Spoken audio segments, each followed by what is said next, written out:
Le handicap peut être défini comme une difficulté physique, mentale ou sensorielle qui rend plus compliquées les activités quotidiennes d'une personne, vie privée et professionnelle.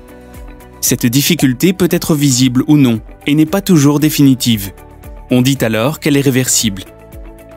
Parmi les handicaps invisibles, il existe des handicaps psychiques. Il ne faut pas avoir honte d'en parler. Notre tête, comme le reste de notre corps, a besoin d'attention et d'aide. Nous pouvons toutes et tous être touchés par ces difficultés à un moment donné de la vie. Quand elles apparaissent, il est très important de ne pas rester seul et d'en parler pour trouver de l'aide. En effet, plus tôt un handicap est pris en charge, plus vite on peut agir pour mieux vivre avec. Pour vous aider à faire le bilan de vos difficultés, il est nécessaire de se tourner vers des professionnels de la santé qui vous accompagneront tout au long de votre parcours face au handicap et qui vous orienteront vers d'autres spécialistes tels que les orthophonistes, kinésithérapeutes, psychomotriciens, ergothérapeutes par exemple.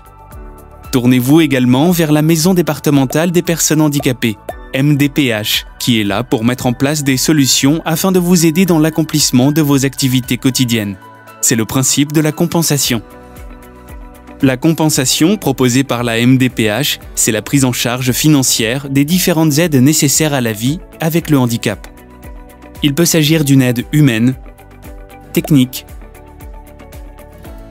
financière,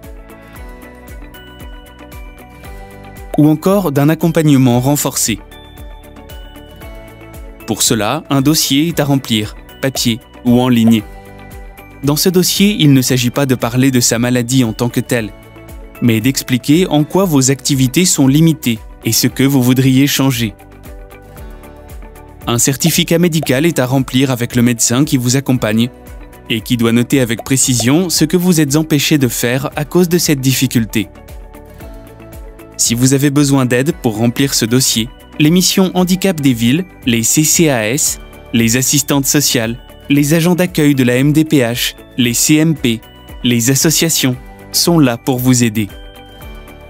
Il ne faut pas avoir honte et oser faire une demande d'aide.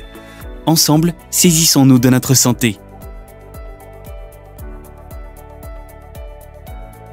Le handicap, c'est un trouble du quotidien qui peut survenir de manière définitive ou partielle dans le quotidien. Ça peut être se casser la jambe, c'est un handicap. Ça va durer 3 semaines. C'est pas forcément quelque chose qui va rester défini dans le temps, comme prendre un fauteuil roulant. Le handicap est quelque chose qu'il faut prendre en charge.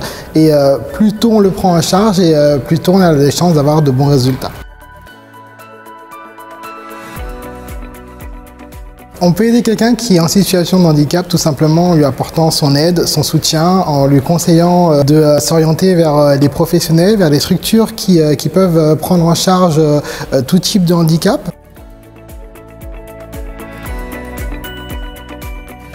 Donc si vous sentez que votre enfant il a un petit handicap, effectivement, vous pouvez être dans l'espoir que ça ne se voit pas ou être dans l'espoir que voilà, ça va s'estomper avec le temps. Ça peut l'être, hein, mais n'hésitez vraiment pas à aller vers des professionnels qui pourront vous orienter, vous faire un diagnostic et puis aller vers des soins qui pourront améliorer la situation de votre enfant. L'éducation nationale et l'école est vraiment en lien avec le centre médico-psychologique. Ils travaillent vraiment ensemble.